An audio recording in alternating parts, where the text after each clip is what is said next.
All right, all right, all right.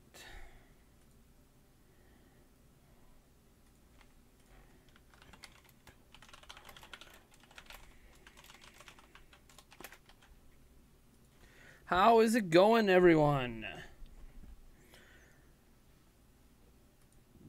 Give a moment for people to get in today for our live Q&A.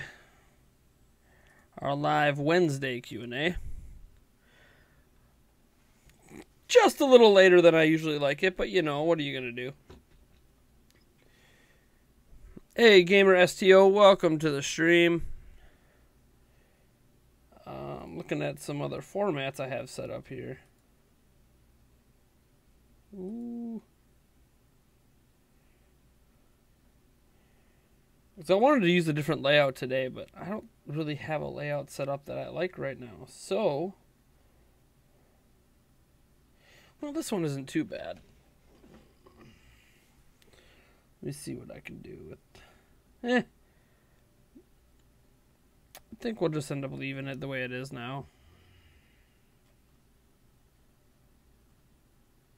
Anyways, folks. Hey, John Early. Man, I don't know. I really like this one, though. I'm going to probably change up the layout here if I get a moment.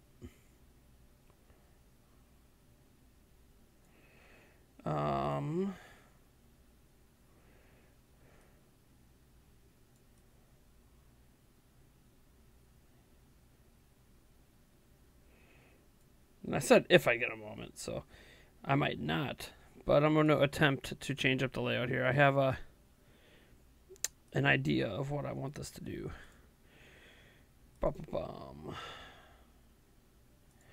Add existing. How's it going, everyone? It's yes, it's 2241.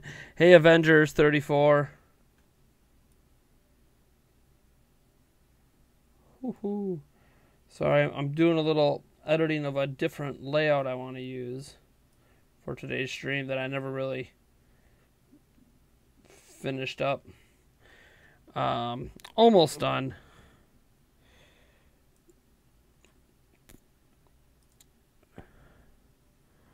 Oh, that wasn't it. Was it this? Yeah, it was that.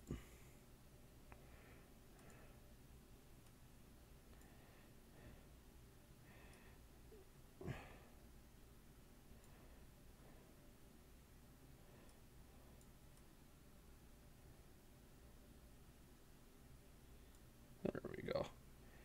All right, we're going to transition it over there. There we go. That's what I want. That's what we're using for today. Nothing super fancy. Just changing it up a little bit for today. Go with the Craig over on Twitter. How's it going, man?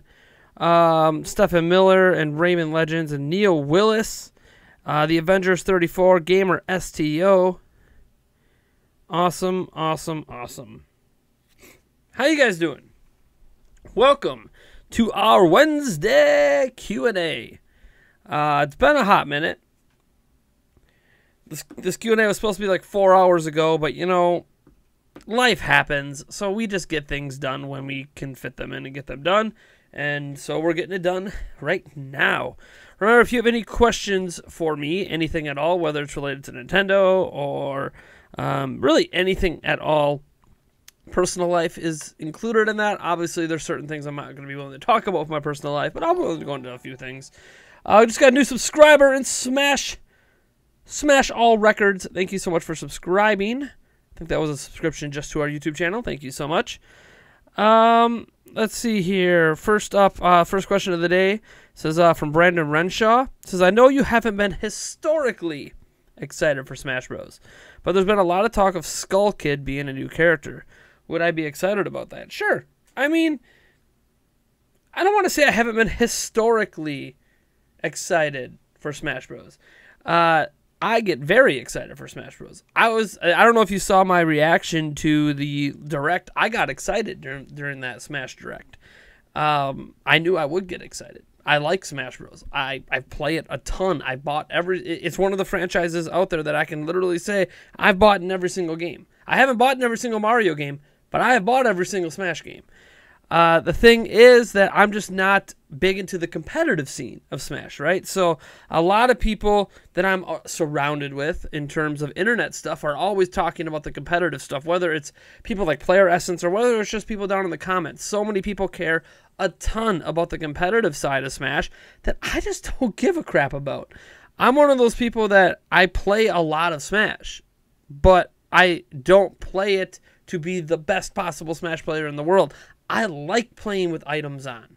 Just as an example, that's blasphemous to competitive players, but I love items. I think, to me, removing items from Smash Bros. Is just like removing items from Mario Kart. It just makes the game boring. And I'm not going to say I don't enjoy watching high-level skill play in, at events like EVO and stuff in Smash, but it's just like, it's nothing exciting to me. The items are part of what makes a game like Smash Bros. And Mario Kart stand out for me.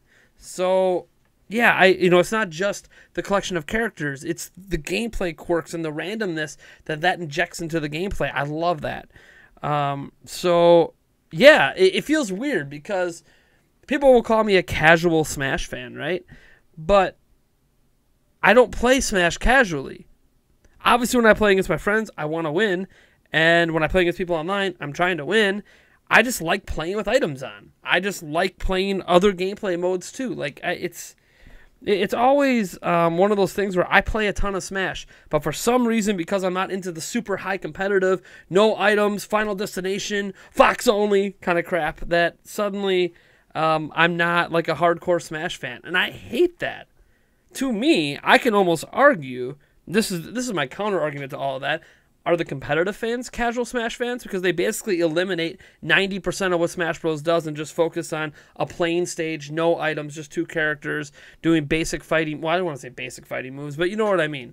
Like, they're eliminating most of the game. Whereas I love a majority of Smash Bros. So am I the casual fan, or is the hardcore, super competitive fan the casual fan? Because they're just ignoring 90% of the content in Smash. It's a weird conundrum where I'm called a casual, but I don't play Smash casually. I sink hundreds and hundreds and hundreds of hours into Smash. I might not be any good at it, and that's fine. I'm not claiming that I'm like this amazing fighter at Smash, but I love playing it. I don't know. That's just the way I am with Smash. I've always been that way with Smash. So it feels weird when people act like I don't get excited for Smash games, or that like I'm a casual. I'm like, but I don't play Smash casually. I just don't play it competitively. There's a difference. So, anyways. Oh, that's my little rant on Smash. I might make a video on that someday about, am I a casual? Like, asking people how they would classify me as a Smash fan, whether I'm casual or not, because I sink hundreds of hours in, but I just don't give two craps about the competitive scene. Anyways, we got some other questions coming in. Zlowfire said, hyped for Diablo. Yeah, I played Diablo 1 and 2. I played pretty much all the Blizzard games, StarCraft 1 and 2, all the Warcraft games, even World of Warcraft. I'm still playing. The new expansion just came out. Just played it for my first time yesterday. It's really good so far, but it's always, like most expansions are really good to me in the beginning. We'll see once I level cap if I still think it's just as exciting, if the end game content's worthwhile. I don't hardcore raid anymore. I just don't have the time. I have a family now. Back in the day, I used to be a hardcore raider, but yeah, for Diablo, I played 1 and 2. Why not? I didn't play 3. I don't really know why I didn't play 3. I think I was just getting really into StarCraft 2 and Overwatch, and I just really wasn't feeling like I needed another game to sink into from Blizzard at the time. And I think Diablo 3 might have predated both of those even. I don't know. Did it predate StarCraft 2? I can't remember. Anyways, so yeah, I'll take, Diablo 3 on Switch. I'll probably get it, and I'll give it a try because I love Blizzard games, and just having one of those games on Switch is awesome to me. I'd be in a little bit of a conundrum if Overwatch came over because I'm not sure if I like Overwatch or Paladins better. It's kind of a toss-up right now, but yeah, it's just kind of my thing. Boozy Gamer says, what's the good beer in Wisconsin? Well, I'd be blasphemous if I said anything other than Leinenkugel's. Leinenkugel beer is literally the invention of my hometown that I live in right now. Place where I was born and raised. Leinenkugels is huge. They have it at Miller Park. They have it at the Lambeau Field. They have it down at Camp Randall. It's everywhere in Wisconsin, and even at some places outside of Wisconsin because of how big and how popular Leinenkugels got. My favorite is the Berry Weiss or the Summer Shandy, but they have a zillion different flavors, and it's made right in my hometown. It's what my hometown is known for. For those who don't know, I'm from Chippewa Falls, Wisconsin, and that is literally, if there's anyone out in the United States that knows about Chippewa Falls, Wisconsin, it's because of Leinenkugels beer. So, yes, that is, I got to give Leine's a shout out. Not necessarily the biggest drinker. I drink more Miller Lite when it comes to beer than Leinenkugels. But if I am going to go for a more premium beer, a more expensive beer, I'm going to go for a Leine's.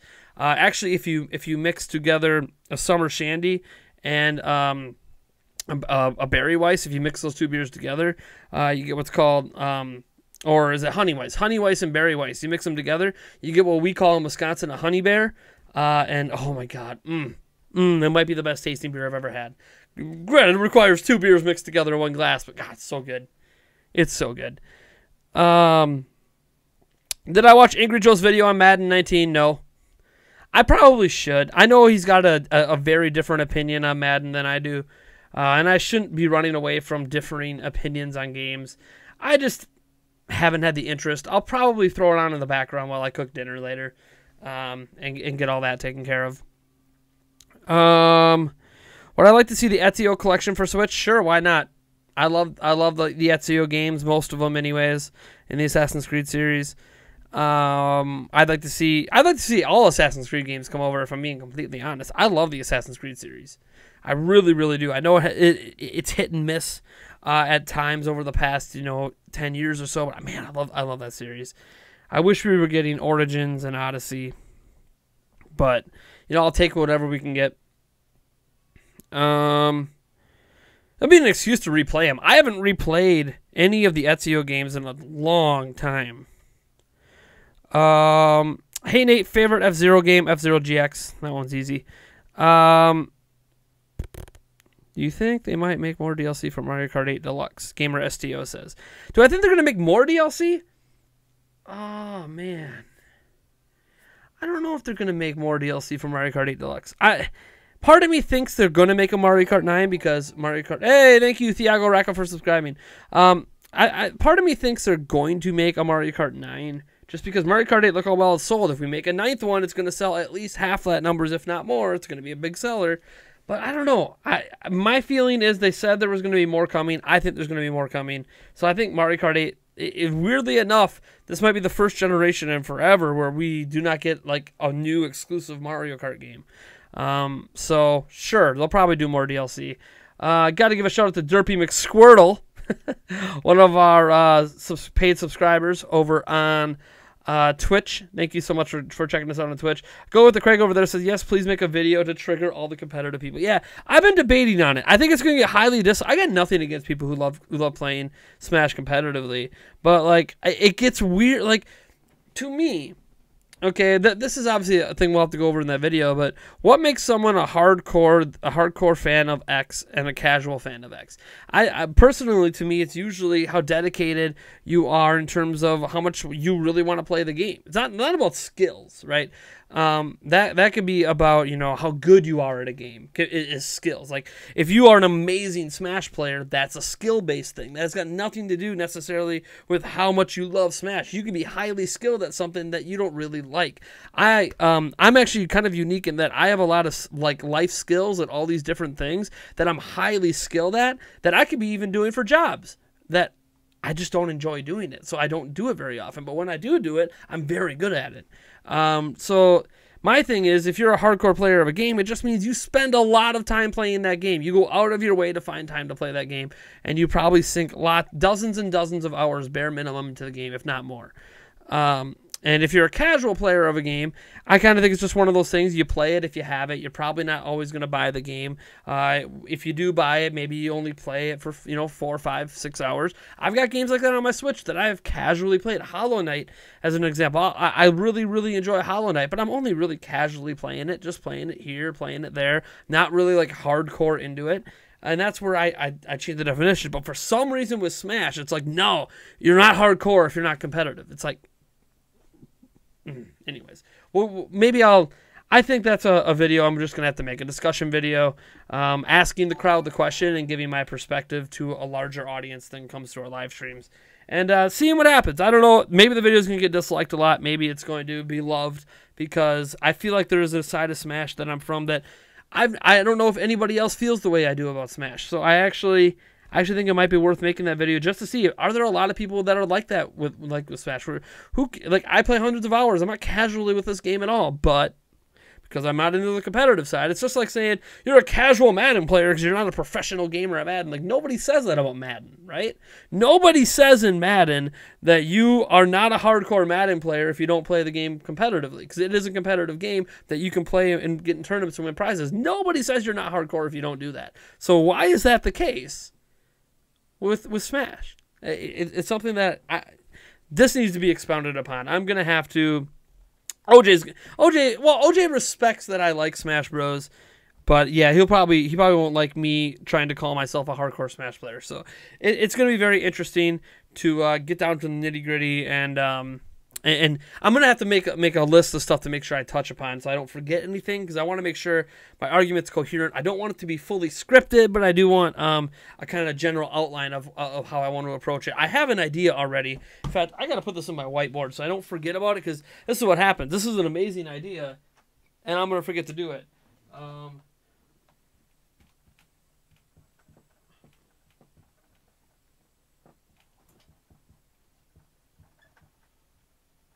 All right, ideas written down on the whiteboard that's off camera right now.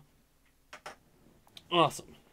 I just wrote down a potential title for it, but either way, that will remind me to make that video later this week. Maybe even as soon as tomorrow if I find some time, because that's gonna be a video that's gonna take a little bit more time to dig into.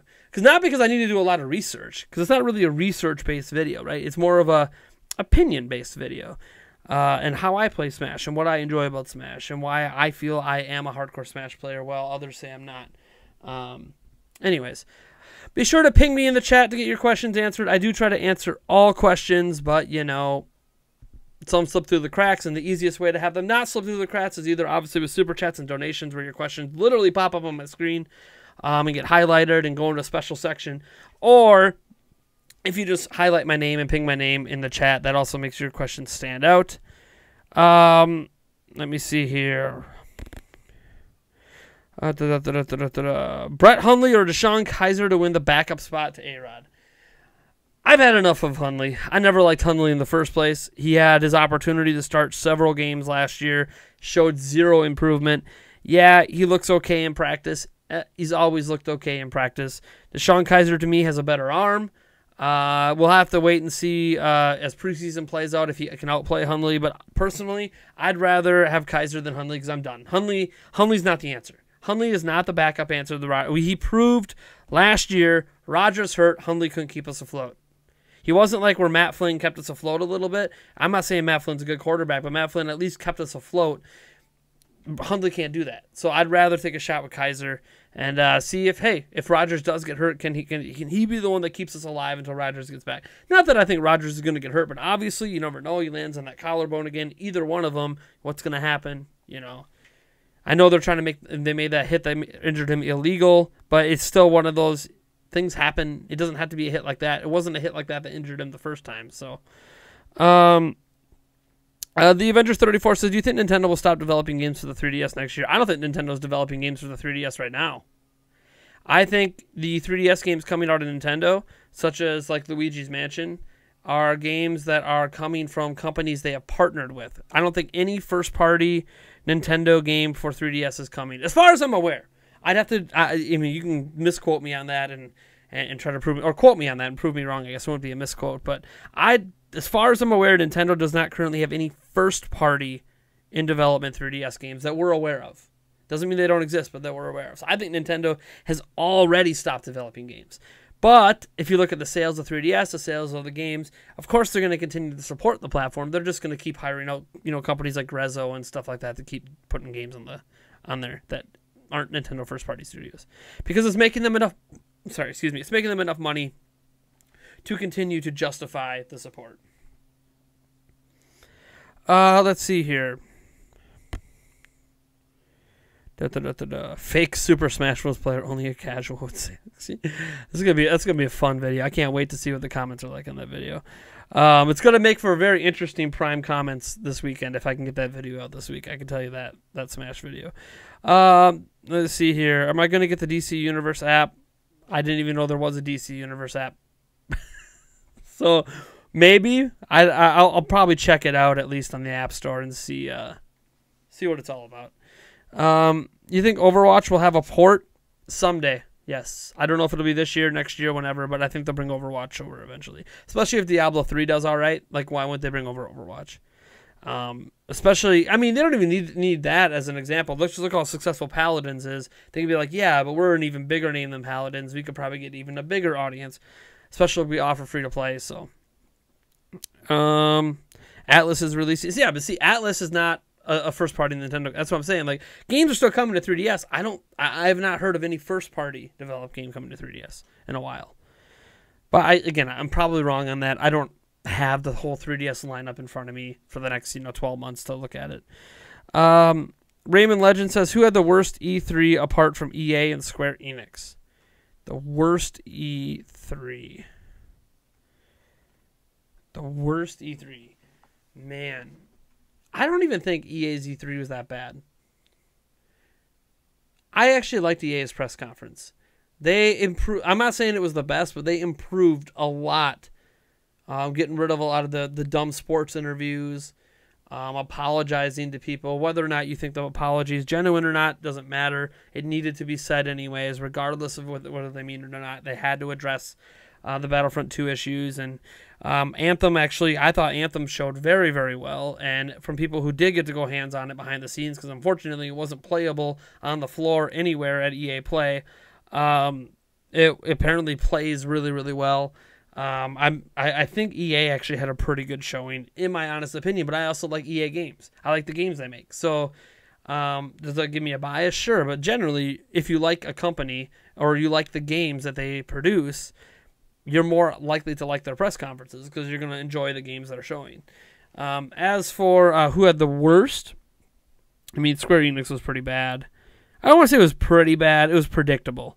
The problem with Square Enix is I think it came after someone else's press conference, and so a lot of the trailers that kept showing in that Square Enix trailer we'd already seen at other press conferences, and I was like, okay, I've already seen this. I've already seen, like, where, you have anything new? No? Not even new looks at this stuff? That's why Square Enix kind of fell flat. I think Square Enix's should have came before the other people's, and then it would have showed a lot better, because then that stuff would have been brand new. Man, besides that, I'm trying to remember. I have videos up of all my reactions to every press conference. I don't know. Square Enix is the one that stands out for me really bad. I don't know that any of the rest of them were super. Oh, Sony's. I'd say probably Sony's. Sorry. I forgot about Sony's for a moment because it was such a forgettable press conference to me. I think The Last of Us 2 looked fantastic. I have no idea why they started off the press conference in this custom-made barn thing and then decided they were going to do like all this hype up to one game, which I didn't really even get it. I didn't get the music playing and all the time wasting before we even saw The Last of Us 2. And then after that, what was it, 40? I think it was like a 40 or 45 minute intermission to move everyone to a new, like that just threw everything off. And then when they came back, yeah, they hit with game, but they kept like doing these little teases of dreams in between everything, but they never actually showed dreams in full. It was just all these teases. And like they had some quality content in there, but the flow of it, just nothing felt right. And I'm not saying that I'm mad. Like at one point they went back to back like 6 games trailers in a row or something like that. But it's a press conference. This isn't a trailer reel that you're watching on YouTube. This is a press conference, and they didn't treat it like a conference. They treated it like a trailer reel. And it was like, what's the point of a live studio audience at that point if you are just going to go trailer, just hit them with 6, 7 in a row, world premiere, blah, blah, blah. Like, you're not treating it like it's a live show. So I think this should signal to Sony that they should stop doing live press conferences. If they're going to treat it like it's not a live press conference, Well, besides that first hour that was just a shit show. Then get rid of the live audience and just do it like Nintendo does. I think Nintendo has future-proofed themselves very well, even as it was controversial, even as I missed some of the live moments you would get in the press conferences, the body is ready and all that crazy stuff. Even like the cringe, like a terrible Nintendo press conference, you'd still get a few moments of cringe that were like funny enough to remember. You know, you're never going to forget the drummer going like this. Like, it's just, I miss moments like that, but honestly, the way Nintendo does it now is 10 times better overall for consumers. And I think Sony, they finally had their press conference where it's like, yep, it's time to just go and do it Nintendo's way. And to be fair, Sony, after the fact, had all these interviews and was doing all these cool things from the show floor. They're already trying to be like Nintendo with Nintendo Treehouse, so they might as well just go all the way and do a digital thing. But that's my 2 cents on that. Sakurai said he never intended to make Smash a competitive game. Yeah, the intent when Sakurai made the game wasn't to be a super competitive game. He never wanted it to be that way. He's embracing it now. And I don't know if it's him embracing it or if it's Nintendo telling him you need to embrace it. Because Nintendo's obviously been supporting the competitive scene. They've had their own competitive tournaments even. So, like, yeah, I think he's been kind of forced into having to embrace it. Hence, like, the new practice mode they have where you can see how far you're flinging an opponent. Like, someone like me doesn't really care how far I'm flinging my opponent. I'm not going to use that practice mode. But an ultra-competitive player that's trying to win in tournaments and stuff like that, they're going to care about that because they're going to want to practice their throws and all that stuff and their hits and how far people fly, how far different characters fly with the weight, how weight plays. Like, they're going to care about that stuff. So, yeah. I don't think Sakurai ever wanted, well, he's come right out and said he never wanted Smash Bros. To be a competitive game, but it became one, and now he's embracing it. For one reason or another, he's embracing it. Super Mario, do you think Luigi being in the Smash trailer is a thought they are making Luigi's Mansion 3? Also, his vacuum look different from the other games? It did look different. I don't know if that's really a shout-out to a new Luigi's Mansion game. I would like to think it is, but I doubt it. I think it was more so they just wanted a unique look because he's never been done in HD, so they wanted to do a unique look for him. And I think the bigger focus on that is that he died and that the potential mode that was blurred out was called Spirits or something like that. So potentially that could have been hinting at a story mode where, heck, maybe the spirits of all these characters, this is why they're all together in one game this time, is that they all died at one point and their spirits all came together to try to come back from the afterlife. And that's where maybe the Dracula stuff starts playing a bigger role from Castlevania, and they wrap all that into it, and it just gets nuts. I can't wait to see how that plays out. And there was even, I think, one gameplay section shown that didn't look like it was from a normal mode that we have seen so far, that potentially might have been a tease of a story mode. But yeah, it's I'm pretty excited for Smash as it is, and kind of where I sit with the Luigi stuff. I don't really think much about the different in his little vacuum, because they do that sometimes. They make like little quirks and little changes to stuff like that in Smash, and it never really means much. Just like there's a full HD blah blah, Simon Belmont. Does that mean there's a new Castlevania game coming that's using that character model and stuff? Probably not. Probably not. I'd like to think there is, but probably not. Let me see here. Red Chaos says, apparently there was another plagiarism that Philip stole the Fire Emblem review from the Nintendo Wire. You should look it up, Nate, on their YouTube. Yeah, here's the thing. The Philip situation. At this point, like Red Chaos brings up that example. I don't know if you guys are aware of this, because, why would you keep following the story? There's no real reason to follow it. It's I've done, 4 videos on it. 5 if you count my one part of the Prime Comments video, although I wouldn't call that a Philip video, but obviously I took a comment from a Philip video in there. It's every single day there's about 2 to 3 new things, whether it was something he wrote at IGN or whether it was a video he did on his channel, that have been found out to contain some form of plagiarism in it. Now remember, plagiarism doesn't necessarily mean you're directly reading someone else's work. Go look up the definition of plagiarism. There's a lot of things that encompass it, and reality is that he appears to have plagiarized his entire career. Whether at least his entire career as a YouTuber and at IGN. It appears, in fact, the lead editor at IGN, the guy who runs the whole editing team, came out on Twitter and said he's seen enough evidence that basically everything he's ever written on IGN was plagiarized. Whether it was a review, whether it was just a news post that came days later after someone else posted it up. It appears that, I mean, and here's the thing. I do news. It's not that hard to not plagiarize news. Yes, everyone's reporting on the same news, so everyone's going to have the same information, but it's honestly not that difficult to not directly plagiarize another outlet and still give credit if that's where you found the news. It's just, it's crazy. So it's, I mean, and some of the examples brought up, I think the Fire Emblem one was actually one of them. It's not a review. I think it was a preview, if I remember right, an E3 preview. And literally, he's almost reading word for word from Nintendo Wire. Like, if you just play his video in the background, you go to Nintendo Wire and you just start reading the review, you're just like, what the? Like, he is just directly reading that review.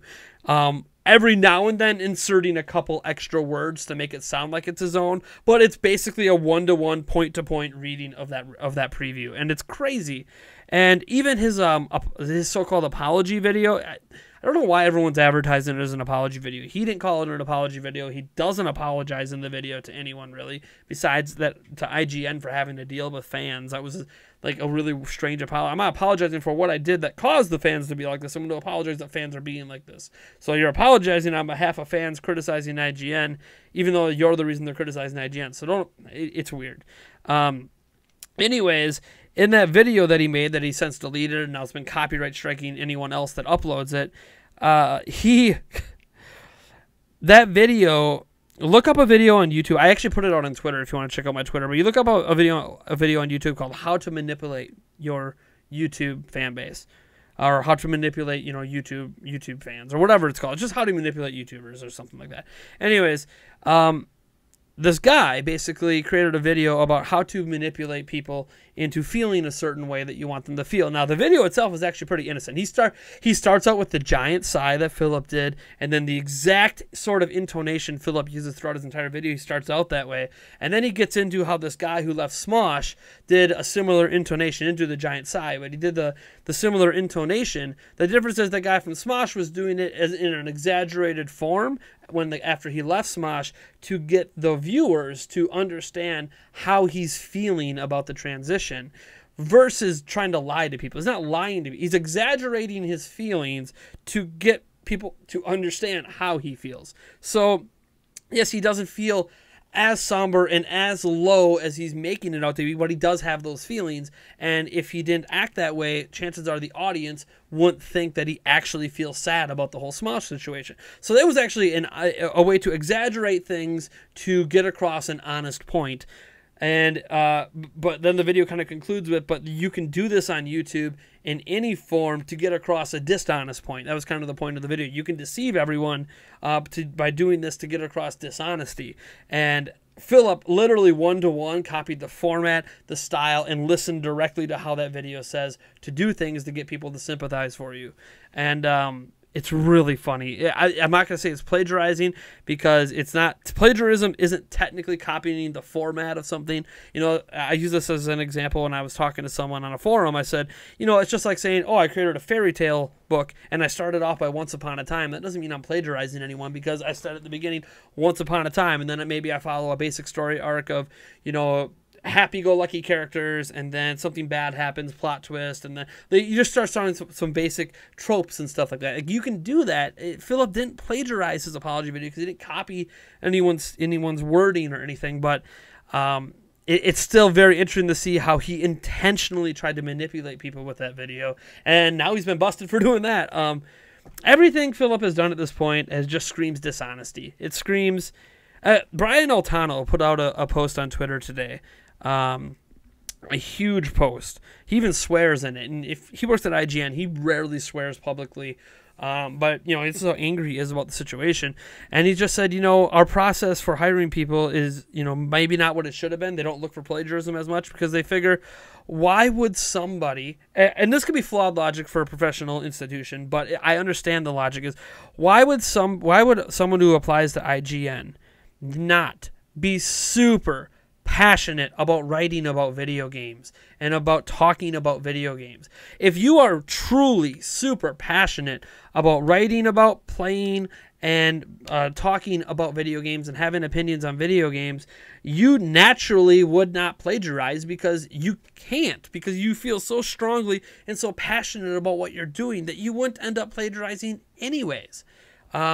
So that's one way it kind of slipped through the cracks with Philip, is it seemed like he was genuine.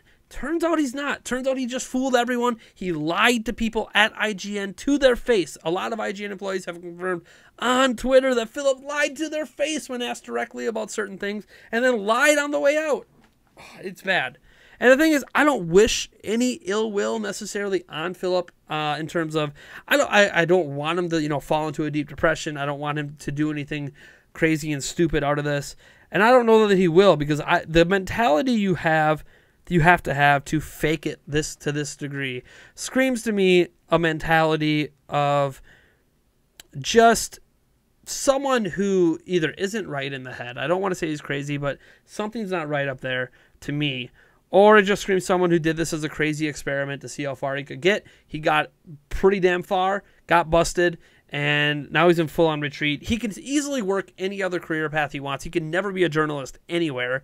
YouTube-wise, because YouTube fans are so gullible and so forgiving, I think he can probably come back on YouTube sometime. Not right this moment, but give it 6 months, give it a year. He'll be able to come back on YouTube. And, his most loyal followers. Heck, I joked around with someone else today that he'll probably come back with a Patreon, and his most loyal followers will give him money because they feel bad about the internet hate he's getting, even though he brought that internet hate on himself. So it's just a weird situation that's never happened before, because while plagiarism is a thing that has occurred, and there have been even like world-renowned journalists who have plagiarized and then came back from plagiarism to reprove their career and prove that that was not really who they were. It was that one-time thing for whatever reasons. There's never really a good excuse, but it's still like you can kind of sympathize with the stress of a job and stuff like that. It's hard for me to feel any sympathy for Philip right now. His entire YouTube career was built upon other people's work. His entire work at IGN was built upon other people's work. I give Philip this much credit. He's an excellent video editor and a decent enough looking person to talk on a camera at least semi-competently and garner an audience for himself. I think he would be great as a host that reads other people's scripts, or he'd be great if he was hired on just a pure video editor. In fact, Philip, I'll reach out a hand right now. You want to do some goodwill? Why don't you come be a video editor for my channel here at Nintendo Prime? Take my videos to the next level. You're not going to be an on-camera personality or have anything to do with the writing or the scripting of anything that we do, but I would love to have you come over, and I'm going to have to scour through all your edits to make sure you're not stealing images, not crediting, but I think you're an excellent video editor, and I think you potentially could have a future in video editing, but you can't have a future in anything that involves integrity and reporting and having opinions on anything in the video game field. But Philip, if you want to come volunteer your time, help me out. If we blow up big enough, maybe I'll even give you a little small paycheck once we get bigger, but he's not going to take it. He's not going to take the bait. He's just going to go back to his own YouTube channel, do his own thing. I hope he goes back and goes back to college or just gets to do a different career. I wish him well in his future endeavors that have nothing to do with video games, besides playing them in his free time. Anyways, that's all I really have to say on that front. I just think it's a sad situation to see someone who faked his whole career in this field. It's hard for me to even imagine. Like Brian Antonio said, like what kind of person can fake an entire career like that? Like why? Because if you were truly enjoying it and truly passionate about it, you wouldn't have to fake it. So why? It's just a very interesting thing that's never happened before, but hopefully will never happen again. But it's like me faking I'm good at Hollow Knight by stealing other people's footage. I'm not good at Hollow Knight. Like, why fake it? If I truly love Hollow Knight, it's fine that I'm not good at it. I'm like, when you guys see me put up gameplay footage, there's always a comment here and there when I use gameplay footage. Man, you're not very good at this game, are you? It doesn't matter if I'm good at the game. I'm not playing the games to be the best players at them, you know? I just love playing video games. So I hope that just comes through in my videos, that I love games. I'm passionate about games. I don't care if I'm like the greatest gamer in the world at these games. I just enjoy playing them. And there's nothing wrong with just playing games because you enjoy playing them, not necessarily enjoying having to be the best. It's one reason why I'm scared that I'm playing the World of Warcraft expansion, because the more I play it, the more I'm like, God, I gotta relearn all these new mechanics, all this new stuff that's changed that I never really paid attention to, because I got to be the best Holy Priest healer on the server. I keep having that little click in the back of my head, because that's what I used to be like in World of Warcraft. I'm like, no, I don't have the time to do that, Nate. Stop thinking that way. But it's very hard to stop thinking that way when you've been that way for so long. Let's see here. That was a lot to in response to one question, but I figured there might have been other questions ready to fill up, so might as well. Hopefully I covered all my bases with any fill-up related questions. Brendan Richardson said, I guess I just made a video on Smash more. I don't get the hype for character reveals. I really don't. I think it's cool when they add new characters. I just don't get the hype. It's not why I play Smash, I guess, but it's okay. We'll talk about that. I mean, I get hyped. The thing is if they announce Banjo-Kazooie for Switch or Conquer, I would like jump out of my chair pissing myself. So I can get excited for Smash character reveals, but I don't know. Maybe it's just become predictable for me so far. And I know it feels weird saying that we just got King K. Rool and Ridley, but those were like two of the top vote getters on the old Smash Bowls for Wii U. So it's like, if they're some of the top vote getters, I kind of sort of expect them to come to Smash eventually. I want something unexpected. And I don't know if they've done anything that truly feels unexpected to me yet. I mean, yeah, Sonic felt unexpected at the time, but after that happened, then, oh, now Pac-Man's here? I'm like, well, if Sonic came, of course Pac-Man's here. Bandai Namco's involved. Like, anyways. Let's see here. Neil Willis says, with Megas being in Let's Go Pikachu and Eevee, which Mega are you interested in trying? For me, it's nothing. If nothing new gets introduced, it's Mega Slowbro. I'll give it some love. I have never been a fan of Mega Evolution, so I'm actually not excited by it. But you know what? I'm going to give him a fair shot. I'm going to try him. My favorite, is Charizard. So the Megas for Charizard to me are the ones I'll probably instantly be trying as soon as possible. Because here's the thing, I never got far enough into any Pokemon games that Mega Evolutions were included in to really play around with them. So a lot of my distaste for Megas is from the outside looking in rather than actual hands-on experience. Let's Go Pikachu, Let's Go Eevee with my first hands-on with Megas. Maybe I'll end up loving them, but right now I'm not too excited, but it'll probably be Charizard. I'll probably give every Mega in the game a shot if I catch them all. Just to see if there's any that I particularly like a lot. Slowbro might be a really cool Mega. Don't know till I give it a try. What do you think Let's Go Pikachu and Eevee takes place after the events of Red, Blue, and Yellow, since Blue/Gary isn't your rival and Nintendo says you aren't Red? Yeah, that was the weird thing. They've basically said this is a Yellow remake, but you aren't Red. But you were Red in Yellow. So I think they just did a slight tweak to the story. I don't think it's actually like a sequel or a prequel or anything like that. I just think they made a slight tweak to try to make the game feel fresher for old school Pokemon fans.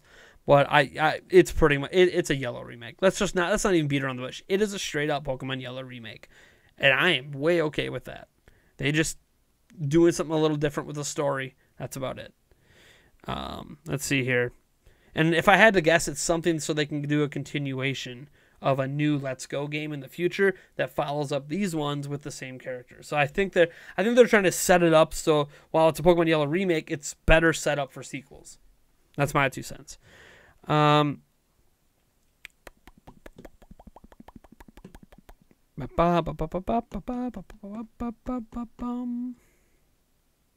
me see here. Sorry, I still got a little bit of cold. Got a little runny nose here. Big jump in the chat. I want to make sure I don't miss any of the pinged questions here.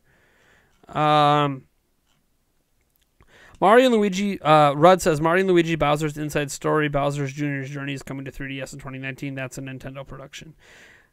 Isn't that, one, that game's been in development forever, but isn't that basically a port of an old game that just includes a new story, though?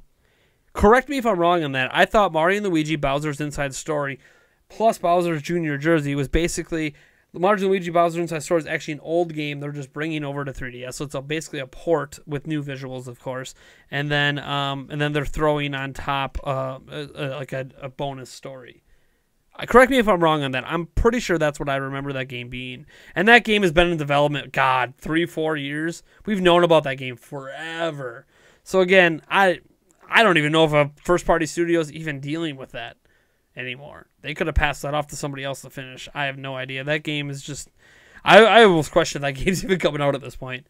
I worry about Yoshi sometimes, too, for Switch. Like, why haven't we heard about Yoshi in so long? Even if it's not till 2019, why haven't we at least seen more of it? I don't know. Have a title. In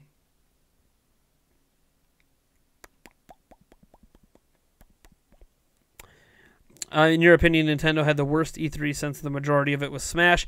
I had the Smash, but they had a lot they showed before Smash. They just didn't give enough airtime to it, I don't think. But there was actually quite a bit packed into that presentation. It's just, it felt like it was all Smash because they didn't give a lot. Like Daemon X Machinima should have had way more screen time, but it didn't. Or Machinima X Daemon, whatever. Should have had more screen time than it did to kind of explain what this thing is, new IP or whatever, but they didn't really do that. And some of the other games like that should have had more screen time too. They kind of, like Paladins and Fortnite, they really glossed over them like it was no big deal. And I'm like, but those are like the biggest announcements you have. You should make a big deal out of those. Instead, it's like, no, we're just rushing through everything so we can get to Smash. It's like that was a pacing thing. I didn't like the pacing, but overall, I felt content-wise, it was pretty solid. The pacing was better than Sony's. Sony's pacing was the worst. When you start up a thing and then you have to wait 15 minutes into it to see your first game, and then after that first game, you wait 45 minutes to see the next one. Sorry. No matter what Nintendo did, unless they weren't showing games at all, Sony had the worst. That's not me hating on Sony. I actually like they showed a lot of really great games, but God, that pacing is the worst I've ever seen in E3 history. In 2018 is Nintendo's worst years for Nintendo Switch. No. Well, for Switch, I mean, yeah, it's worse. I want to be careful saying it's worse than 2017. It really comes down to what you like. Like, if you didn't own Wii U, this year's been great. You got Tropical Freeze, you got Bayonetta 2, plus, a port of 1. You got Captain Toad. You got hit up with Project Octopath Traveler and Mario Tennis Aces, who has the best Mario Tennis gameplay there is, even if other things are kind of let down. The gameplay is fantastic. Kirby Star Allies is pretty good. Not the greatest Kirby game ever, but it's solid. It started with Lost Sphere this year, and like there's a lot of games that came out this year for Switch, if we're being honest. It's just, if you owned a Wii U, the year feels really light. Really, really light. So, yeah, for me, 2017 was a better year. But if I didn't own a Wii U, I don't know. It'd be kind of a toss-up for me. But I gotta remember, I mean, the Switch has only got 2017 and 2018. So, like, we're basically saying, was 2017 better than 2018, or is 2018 better than 2017? We don't really have a lot of years of comparisons here. So, like, it's easy to say, is it the worst year for Nintendo Switch? I mean, sure, for me, but might not be for somebody else. We only have 2 years of it. So, let me see. It was more like a 20-minute. It felt like a 45-minute intermission, man. I know it was more like a 20 to 25, but it felt forever. Especially when the guy kept saying, oh, we're almost ready. And then 15 minutes later, oh, we're almost ready. It's like, what do you mean we're almost ready? You've said it like 8 times. If you were almost ready, we would have already been there. Anyways. Revive Command & Conquer as a mobile. Yeah, I actually liked the Command & Conquer mobile game, though. I know it sucks because it's not what people want. They want a full Command & Conquer game, and I get that. It's kind of like Animal Crossing Pocket Camp. I want a full Animal Crossing game, but you know what? Pocket Camp's not that bad. And that's the way I felt about the Command & Conquer mobile game. It's pretty good. Hopefully it's a precursor to a full-on Command & Conquer game. Just like I hope Pocket Camp is just a precursor to a new Animal Crossing game on Switch, and I think it will be. Just like I think Command & Conquer will come back too. I think it's really hard to show mobile games at an event like E3. I think that's the problem. I think the Command & Conquer game showed really, really well. It's just the audience at E3 despises mobile games. They just do. It doesn't matter how great the mobile game looks. They hate it. They hate mobile games. The gaming community on the whole seems to hate mobile games. I hate it. I've been combating the hatred for mobile games forever. And every time I mention it, my video gets instantly deliked a whole bunch of times because I'm defending mobile games. I think there's quality games on mobile games that can stand up to console games. But I mean, there's nothing. I don't think there's anything to The Witcher 3 or Breath of the Wild scope yet on mobile. But I could be wrong. There could be a game I haven't played yet. But there's some high quality mobile games, man. Anyways, But yeah, I get it. It's kind of like if they were to announce Metroid Samus Returns, but not announce Metroid Prime 4. You know, it would have been like, really, you're remaking a Metroid game, which is great, but you're still not making a new one after the last one we got was Federation Force. So, like, it's a timing thing. If they would have said the Command & Conquer mobile game was coming, and then immediately after or immediately before that announced they were making a new Command & Conquer game, like a full-on one for consoles and PC, it would have been received better, I think. And I think they spent a little too much time showing off the game, if I'm being honest. But I enjoyed it, but that's because I like mobile games. Sony is better than Microsoft. Microsoft only had Forza this year. Microsoft showed a lot of games. And a lot of games Microsoft showed.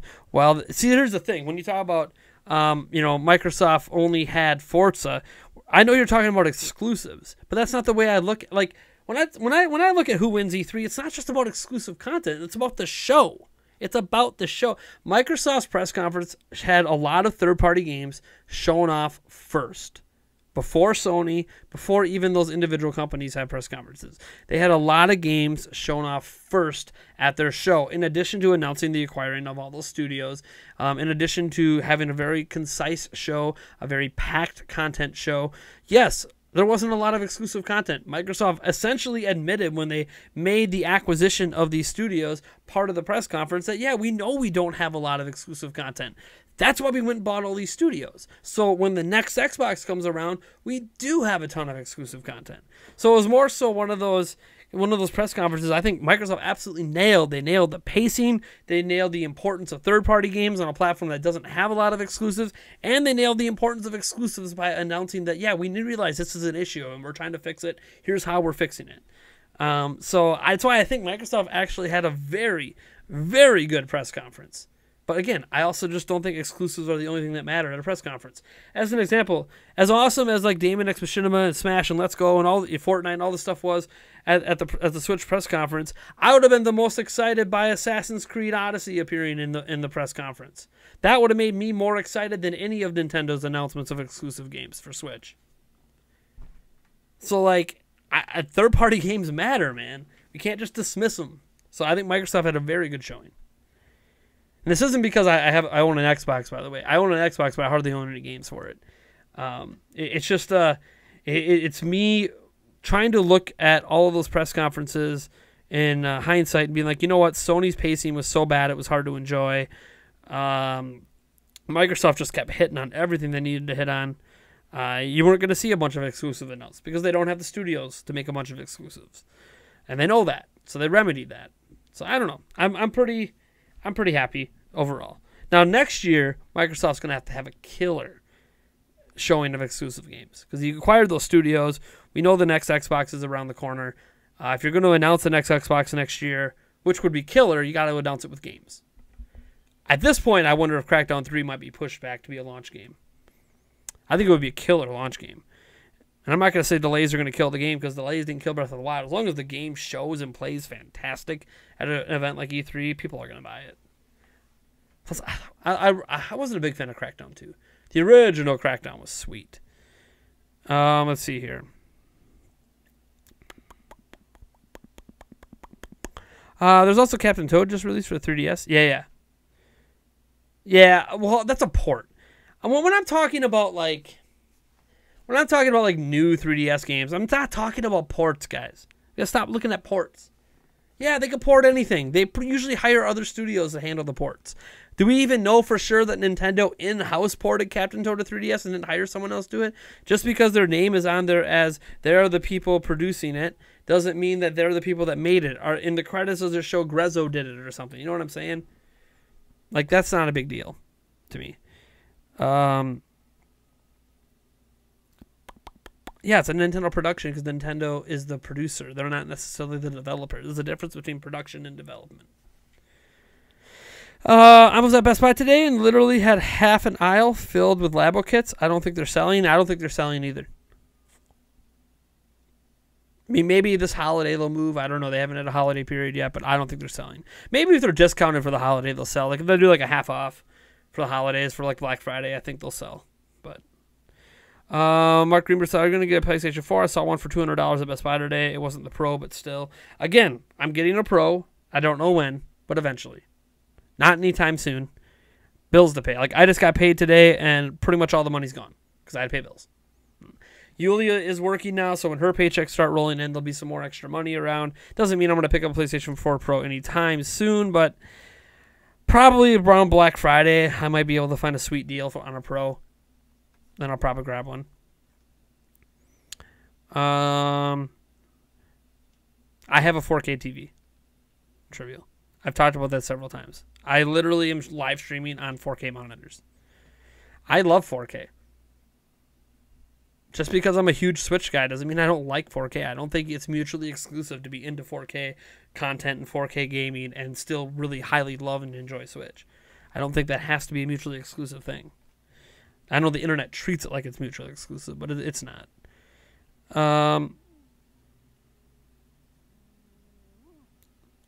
Not owning a Wii U should have been a massive warning sign. Sure, you can argue that, I guess. I mean, if you're going to hire a Nintendo person, it probably should be someone who has owned every system, or at least every system within a reasonable time frame. So, like, over the last 10 years. You know, something like that. Has enough experience to be current on stuff. You explained the situation the best out of everyone out there along with Dreamcast guy. Thanks. I tried. I mean, I don't think in any of my videos I've come across super harsh on Philip. It's just, these are the facts of the situation, and I completely don't understand how that can happen. How an individual can get to that point, I don't get it. I don't understand it. I don't think I can ever understand. I don't think anything he could ever say is going to make me understand it. Because you can't believe anything that comes out of his mouth at this point. So even if it kind of makes sense, does it really? Because is he being honest, or is he just saying what he thinks he needs to say? Hey, it's just, I don't know. It's such a crappy situation. As I said, I hope he finds success in another career where he doesn't have to fake it. I honestly think he does not enjoy video game journalism or video game coverage. Because if he did, he wouldn't be doing what he was doing.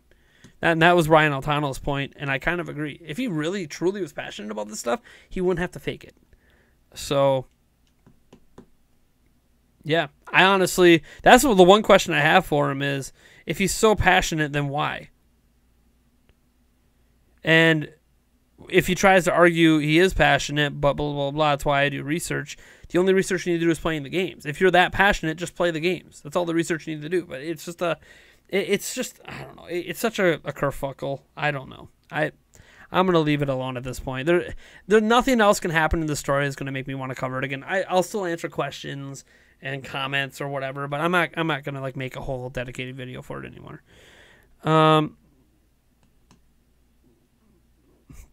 Separate Philip could have probably pulled a Logan Paul, and his fans would just forget this.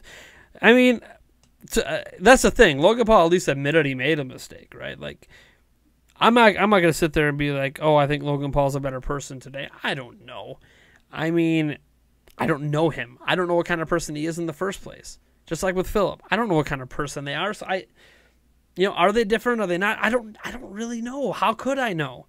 All I could see is some videos where they're acting and they're playing it up for the camera for entertainment purposes. I'm not going to lie. I've been entertained by a Jake Paul and Logan Paul video before.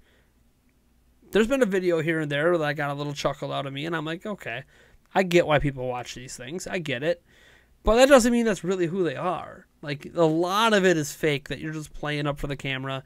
And, at least on Logan Paul's side of the things, he's always... This is why people probably like Logan Paul more than Jake was. On his side of things, he always said that that his goal was to, whether genuine or not, his goal was to give people a brief reprieve from their crappy lives. And that's kind of an excuse to be like, yeah, I'm exaggerating things I'm doing, whatever, because I'm just trying to be entertaining. Obviously, what he did with the Forrest thing is inexcusable, and, at least he approached the apology to it in a way that at least drew some good attention to the real issues of suicide. Regardless of if he has true intentions or true good intentions, what he did draw positive attention from people who might need help. So ultimately, something good came out of something bad. Doesn't mean that Logan Paul is any different today than he was, and it's hard to know now when he's hyping up that fight on August 25th, which I'm probably not going to watch the fight. I'll watch some highlights after, but yeah, I don't know. I'm disappointed in me. You can be disappointed in me all you want. Oh, let's see here. It makes you feel better. I'm not subscribed to any of their channels, and I hardly ever touch their content. I'm just saying that, like, here's my thing. Here, and this, you might not think this is a good excuse, but I think it is. My kids are growing up in the world of Logan Paul and Jake Paul. My kids are growing up in the world of these YouTube reality, fake reality, TV celebrity thing. Like, they're growing up in this stuff. And the best way for me to be able to communicate with my kids and understand why my kids are doing things and understand why they're entertained by certain things is to actually watch the stuff yourself. As much as it might, like, my daughter's really into edgy TV. I don't get it. I think it's the stupidest channel I've ever watched in my life. But I watch it. I watch some videos here and there from there because I want to try to understand why my daughter thinks it's entertaining and what is influencing her.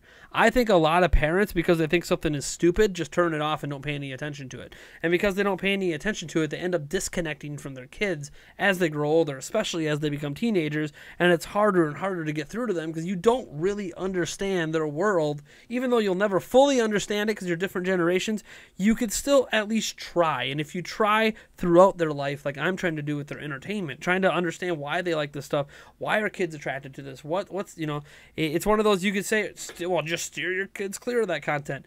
When there's a will, there's a way. Like my daughter, sometimes she's with her other dad. I can't control what she's watching when she's with her other dad. And her other dad doesn't pay attention to this stuff, so he doesn't know. He doesn't know the good and the bad of any of this stuff. And I don't think, you know, people like Logan Paul and Jake Paul are wholly bad. Having watched enough of their content, I don't think they're completely terrible. I don't think my kids are completely tainted when they watch that stuff. But it's also important I understand what they're consuming so I can kind of counter it in parenting, right? Teach them why burning a bunch of stuff in a swimming pool is not a good idea. But it's stuff that you would think, oh, I don't need to tell my kids. That's common sense. It's not a good idea. But they see it on a video. They think it's funny. They think, man, I should do this at home. You know, it's like, that's why America's Funny Home Video sometimes has that warning, you should not do any of this stuff at home, even as they're showing videos of people doing it at home. So it's like, I got to know what my kids are consuming. I got to know why they find it entertaining. So I know how to kind of counter it a little bit and get into their world and understand them better. And if I happen to find it entertaining here and there, I find it entertaining. I can't tell other people how to parent, but that's how I want to parent. I want to know what my kids are doing, why they enjoy it. I'm not going to be one of those parents that's going to blackball them, because if you blackball them and be like, you cannot watch this, that's just going to make them want to watch it all the more. That's what happened when I was a kid. My parents tell me I can't play this game or I can't watch this. As soon as they're not around, I'm trying to play that game and I'm trying to watch that video. You know, I saw my first boobs when I was, I don't even know, that movie Unfaithful. First time I had ever seen a pair of titties. My parents rented the movie. They told me I absolutely cannot touch it. I waited until everyone passed out. I went out in the living room at 3 a.m., put that VHS in, watched it, and was amazed as I was introduced to boobs. And from that moment forward, I realized how much I love boobs.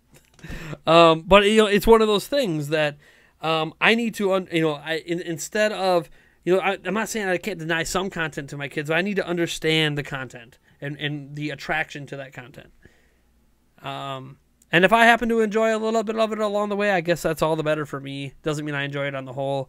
I facepalm. Like, there's been some videos I've seen of some of the stuff that I'm just facepalming, and I'm like, oh my god, make it stop. But I know, oh, my daughter just watched this video like yesterday. I probably should check that out. And that's what's also cool is she's actually using my YouTube account, not like my Nintendo Prime one, but another one, so I can actually monitor what she's watching, which is really cool because then I can kind of see what sort of content she's ingesting. So I know, okay, if she's watching this, let me watch that. Oh, a new video came out on that channel. Let me watch that before she gets to it quick. Stuff like that. That's just me, though. I can't, you know, everyone's got their own parenting methods. I just think that based on my own childhood experiences, I think it's a good approach. We'll see. I might be wrong at the end. What game will be playing this holiday season? Smash and Pokemon. Is that even a question? NBA 2K as well? I don't know if that seems obvious, but that's Starlink Battle for Atlas too. Don't forget that. Those will probably be my 4 big ones I play this holiday. Let's see, your note, I totally agree. Character reveals don't keep me that hyped. Okay. Do you think there could be any more characters coming to Smash? Yeah, there's going to be a bunch. I think it was kind of a white lie that when Sakurai said there wasn't going to be a lot of new characters. Apparently, there's at least going to be a lot of new Echo characters. So, there's going to be a lot of new characters. Maybe not a lot of new, like, non-Echo characters, but I feel like there's still going to be, like, 2 or 3 more non-Echo characters, and then probably like a dozen or so new Echo characters. Especially now that you can combine Echo characters if you want optionally on the character screen to make it so it doesn't look as jumbled. So, let's see here. If Scarlet fails, do you think Microsoft would give up on consoles? No. Because they might just go all in on a streaming service, but they're not going to like exit like trying to be a platform for a while. Microsoft's got more money than you can even imagine. They don't look at Xbox brand as a we need to win. They look at it as a we need to be set up for the future. Because if they get ahead and they dominate the game streaming, like if Scarlet's true and they're going for game streaming, if they can get out in front of that and own that, chances are they could become the Netflix of gaming someday. Game Pass has already been super successful for them. Like they're already setting themselves up to be like the Netflix of gaming. So I think that's their long-term goal. When the world is ready for something like a Netflix-style gaming to be widely consumed, it'll happen. For now, it'll be like this slow trickle. It'll kind of be like when Netflix started out. We're doing DVD rentals. Like they're still going to do the traditional thing. They're going to keep doing the traditional thing until it makes sense to kind of back off on the traditional and start pushing forward a streaming service. Doesn't mean they won't have the streaming service, but when Netflix's streaming service started out, their DVD rental service is still the most popular part of Netflix. So it's one of those, you can have that and still do the other, and then slowly over time, you're like, okay, now the world's ready for this. And then they start pushing it more and more. I think that's what Microsoft's strategy is. It's not about mind share right now. It's about getting out in front of consumers with this idea that you can get gaming for a hell of a lot cheaper, not have to buy $500 consoles, not have to buy $60 products, and instead get everything behind a streaming service that makes it more consumable, easier to get, and allows you to play more games. That's the selling point of a streaming service. So I think Microsoft just wants to be there. So 20 years from now, when the world might be ready for it, when fiber internet's everywhere in the world that cares about video games, boom, everyone can, handle a streaming service, or enough consumers can to hold it up. I think that's the idea. That's what if I was running Xbox and I was running Microsoft, that's what I would be trying to do. I would be trying to be like, I want to become that. No one else is really doing that. Let's get our foot in the door, open it, and still do the traditional thing, but then like start to slowly grow that sector into a viable gaming thing. Because I think I hate saying it, but I think in 20 years, sometime in my lifetime, I think it's going to be a very viable proposition and very affordable. And it's hard for me to argue against it as long as the latency is low enough that it's not discernible to most consumers between when you press a button and when something happens on screen. It's kind of like there's some people who like a 20 ms, or you say you have like a 50 ms TV, but you have a 5 ms monitor. Monitors have better response times, but most people don't notice that the TV has a slower response time than the monitor does. And I think that's what has to happen with game streaming. It gets to that point where people can't tell the difference between playing it at home or playing it over a stream. And I know that scares some people, but I mean, I'm sure the idea of not owning your videos and streaming them from Netflix scared people at one point too. Like, you don't own that content. You can't just watch it anytime you want if you don't have a subscription. Obviously, it's a little different with game save files, but still. Let's see here. Do you think Pikmin 4 will ever happen? Yes. Yes. I think it's one of those games that they're just gonna kind of drop it out there when they feel like they have a drought, or when they feel like they need that quality filler game. I think it's probably sometime in 2019. They're just going to kind of drop it in there as a, hey, we don't really have any big exclusives in this 3-month period. Let's drop a Pikmin 4 in. Because you don't go from like Miyamoto saying the game's almost done to just not releasing it. They're going to bring it out someday. Obviously it had to set some time porting it to the Switch, but they're going to bring it. It's around Damon Ex Machinima on... Okay. Sure. Thanks. I know. See, that's the thing. If they showed more of it, I'd probably be more excited. See, I'm not big into mech stuff, but... I mean, I used to be. So it would be interesting if they would have showed more to get me excited. I know we've learned some more details, but those details that make me excited. The more and more I hear about the game, it doesn't sound like it's my kind of game. Doesn't mean it's a bad game. Maybe I'll give it a try, give it a shake. Who knows? Maybe I'll try to convince myself to review it, so that forces me to play it and see if it can change my mind. Yes, guys, I'm coughing and I'm drinking regular Coke. How terrible of me, I know. You don't have to tell me. No one feels worse about it than I do. Hold on. I'm going to text. I have volleyball tonight. For those who don't know, yes, I play volleyball. It feels good that I can play volleyball again. Oh. I guess I'm not playing volleyball now.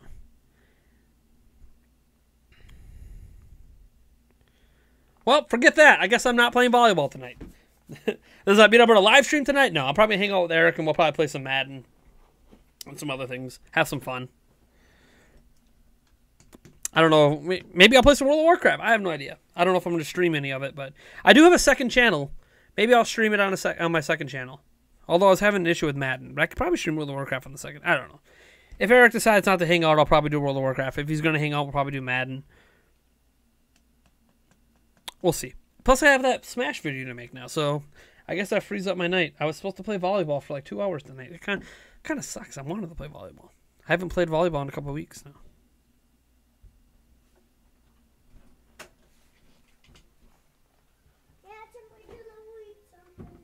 What? Someone delivered something. Yeah, he was driving a van, and I looked at the window. We have a package! Live unboxing. Really? Really? Yeah, I'm live streaming. Just for a little bit. We'll be having dinner soon. I don't know what it is. Why do I... Oh! I know what this is. It's already here? Well, I can show you guys one of my next product reviews.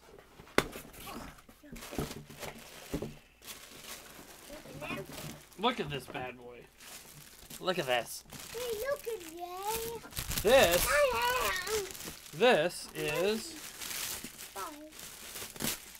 something I'm actually kind of excited about. This is the Dackett Switch case. It is a travel case for your Switch that allows you to bring everything with it. Pro controllers. Yes. Pretty hard. I can't wait to do. I'm reviewing this product. So, what do we got in here? Zip pocket. Must be the strap. Yep, that's the strap. Put it over your shoulder. Holy crud! It could store like 24 physical games, I think. God, that's a lot. This is all physical game storage. I don't even have enough physical games to put in there. Damn. Someone's gonna have to. I'm gonna have to go out to like go out and see how many physical Switch games I can buy. Look at that. Oh! They have a Pokeball advertising. Little postcard thing. It's like all the contact information. Anyways, this is for bringing my Switch on long distance travels. If I want to bring everything, no compromises. Literally no compromises. Alrighty. Well, that is my next product review. I've been in contact with the people who run the company. They actually got a hold of me and they asked me if I would be willing to look at it because they saw some of my other product reviews, which you guys know I've been highly critical in my other product reviews. So we'll see if I end up loving this or not. I actually think this is kind of affordable. I think it was like 30 or 40 bucks for a very beefy but convenient Switch case. Cool. It's always exciting when you get packages like that. It feels almost like Christmas. It's a package I probably won't use personally very often, but if I traveled more, I would. I would have used that for the E3 trip for sure. I would have just brought my dock with, brought everything with. Neat. I wonder if the inserts come out. I don't know. I guess I'll have to wait for my review to see if everything comes out if you just want to use it for something else. See what else I can fit in it. Phones and any other electronics. Let me see here. Star Wars Knights of the Old Republic is a great mobile game. It got a lot better than a ton of... Star Wars Knights of the Old Republic, is that's an old PC game. Knights of the Old Republic's actually an older game. Is that on mobile now?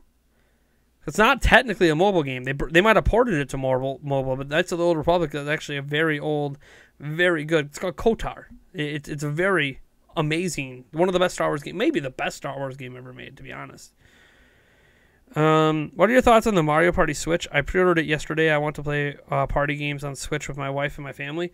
It looks really good so far, but I thought Mario Tennis Aces looked really good too, and then I was let down by some of the modes. So we'll see. I'm picking up Mario Party. Who knows? Maybe I end up playing more of that than anything else because I love it. Parental advice with Nintendo Prime. I love this. It's just how I'm raising my kids, you know? No one has to do it my way. I don't think there's one right way to raise your kids. And I have 3 of them, and sometimes you have to use different methods with all 3 kids. Did I knock my camera a little bit? It's a little bit off kilter. There we go. Now that's a little bit off kilter the other way. Whatever. Live with it. Coming soon game predictions? I haven't done a lot of that kind of stuff on my channel. It's something maybe I'll do on a podcast. We can have a podcast where we talk about predictions for like the next Nintendo Direct or something like that. Or predictions on what we think what the games are coming in 2019. Mail time, mail time, mail time, mail time, mail time, mail time. He's trying to tell my son I like boobs. I'm pretty sure he likes boobs too. Just based on how I've seen him look at mom, I'm like, okay, buddy, that's your mother. Look at people who aren't family that way. Don't look at your mother like that, like you're amazed. Anyways, since Wolf Youngblood is coming to Switch, do you think it'll play well? It'll play just like the other Wolfenstein games, so it'll play all right. What's up, bud? Yeah, he's playing my Switch right now. That's right. You're playing ukulele? He loves ukulele. A little cranky, a little tired. Kiss. All right. Well, keep playing. I'll be out in a little bit. The stream's going to be done in like 14 minutes. Yep. He's just amazed back there. Yeah, he's playing the ukulele. He really likes ukulele. I like ukulele, so he likes it I think more than I do though. Wow, it's beautiful. It is huge. It is a big case, but that's the point. It's a no frills, you know, don't lose anything kind of thing. And I mean, this feels like something I could pack something in on a plane, and I don't have items in it, so maybe it shakes too much, but it feels like this is something I could even like put on a plane and not have to worry about it. I don't know. I can tell you right now, my initial impressions are I'm going to be very impressed by this case. The first case like that I've looked at, I think it's going to be a glowing review of that. But we'll see. I've got to get all my Switch accessories together and see what fits and what doesn't. You know, do these fit in there better than Pro Controllers do? I got to find my Pro Controller. I can hold 2 Pro Controllers. That's right, 2. And I only have 1. Whatever. Let's see here. Can you store your weed in it? Probably. Let's see here. Just scrolling down.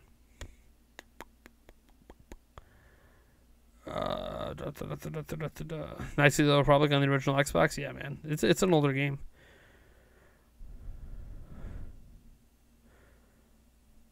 I know what I'm getting. I'm in Hungary now. Should have got it. 3-week vacation. What? GTA 5 for Switch in development plus Fortnite is getting Save the World mode, which is cool, and that is not a leak. GTA 5 for Switch is in development. That would be a leak unless they've made an announcement I'm not aware of while I was live streaming. I have not heard. There is no official confirmation that the GTA 5 is coming. Rod hits us with the $2.84. And Rod said, I couldn't read that on the one screen. I got to switch here. Have some ice cream with your kids, man. Good parenting. Yeah. I don't think they're not gonna have ice cream today. What? Eric's here? Hey, man. Figured I should have saw you on the camera. Yeah, right?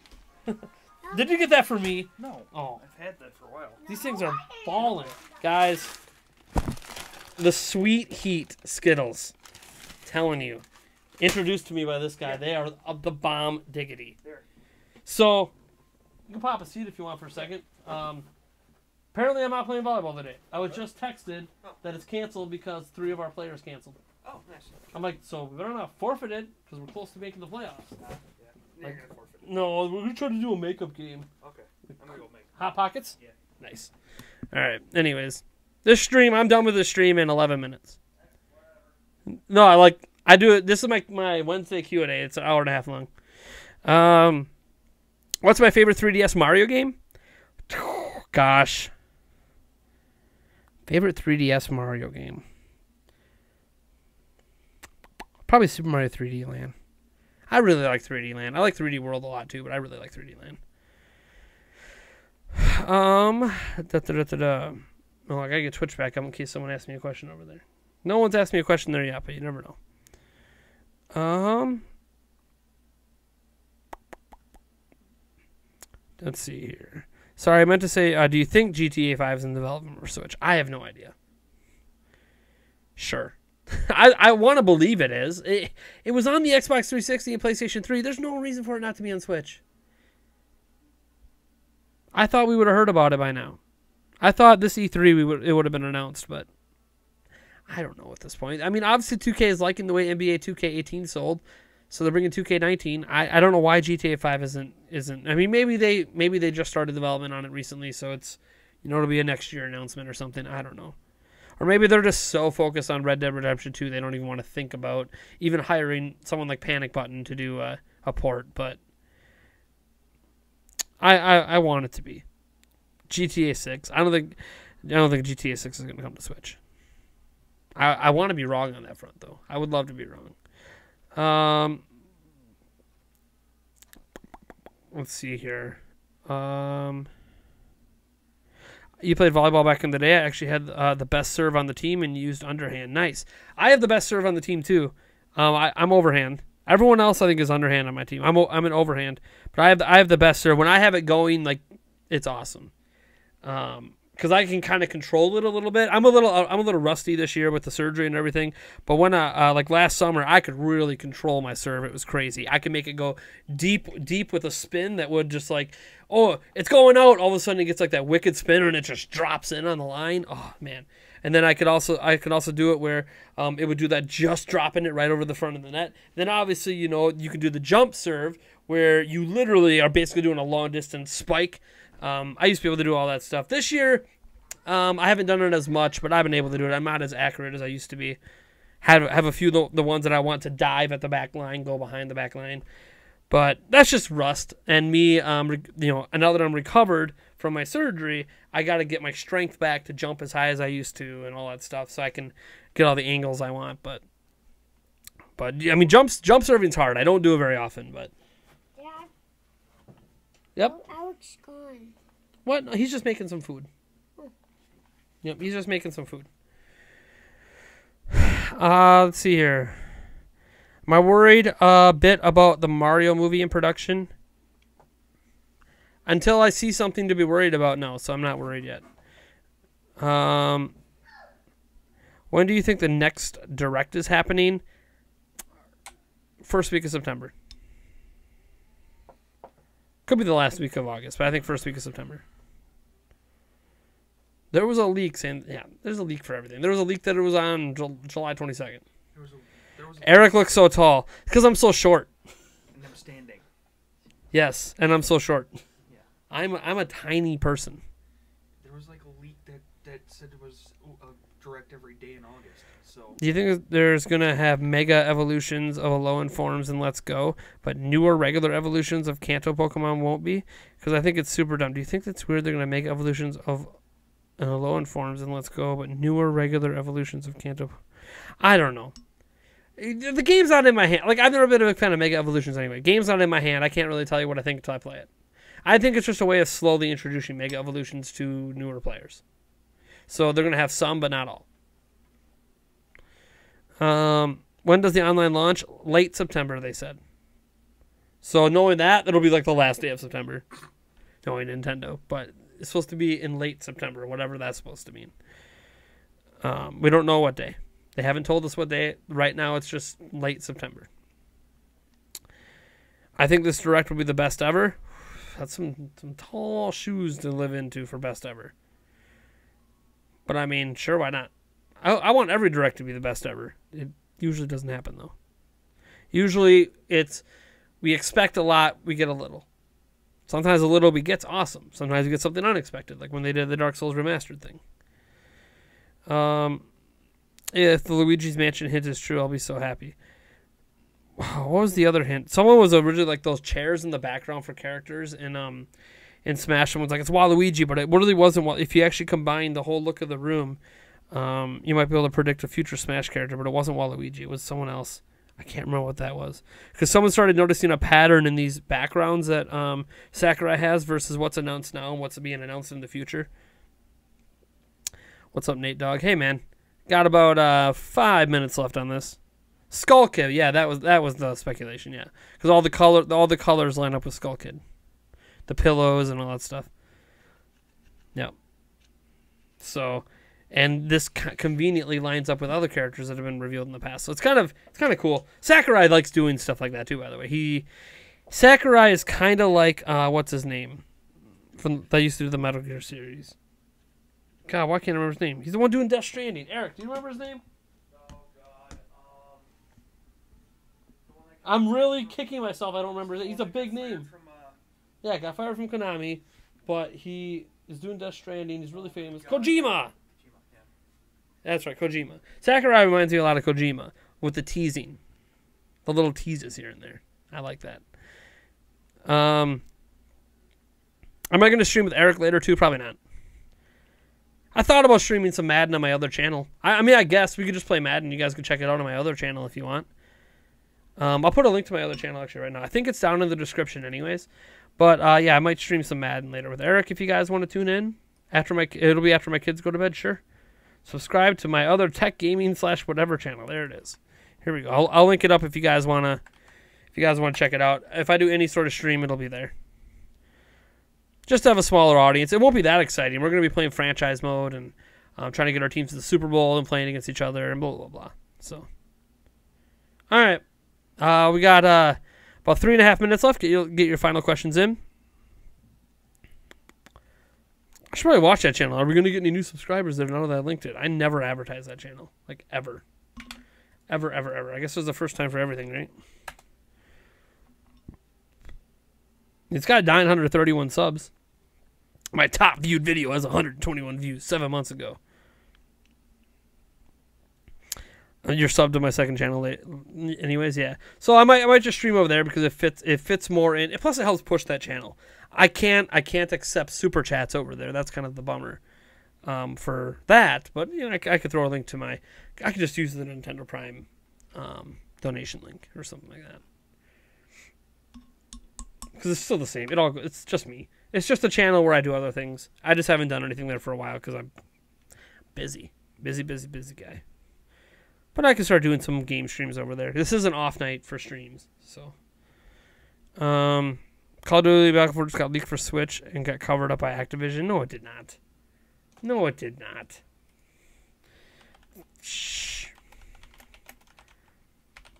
I can't believe I'm even doing it. Giving you a Google search on this. Every stream, someone says something crazy like that.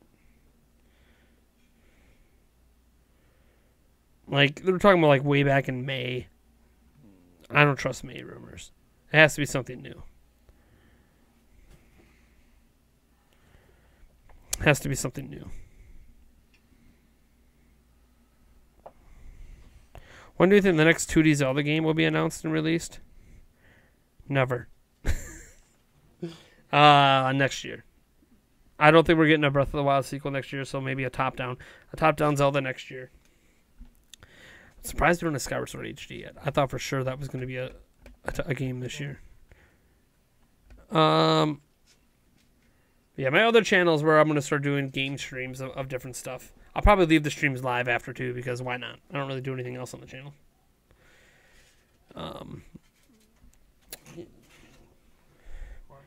Nothing. All right, got about a minute left. 1 minute, one in on the stream. Last chance to get your stuff in.